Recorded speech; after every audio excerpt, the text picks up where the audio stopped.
Madlang people, ako nga pala si Jerome David, ang Daniel Padilla ng Tandang Sora, Quezon City. Pero syempre, relax na kayo Madlang people. Pero syempre, bago ang lahat, gusto ko muna magpasalamat sa Showtime. Maraming salamat sa pagtanggap sa akin dito. It's good to be back, baby. And syempre, gusto ko mag-shoutout sa mga pinuntahan nating lugar dyan ng Davao, dyan ng Mindoro, at syempre ng aking hometown, Tacloban City, baby, kung saan tayo nag-rock and roll. Madlang people, meron akong tanong sa inyo. Na-miss nyo ba yung mga linya kong ganito?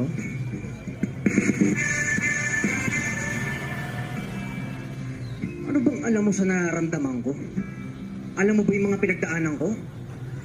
Hindi. So stop acting like you know my pain. Stop acting like you own it.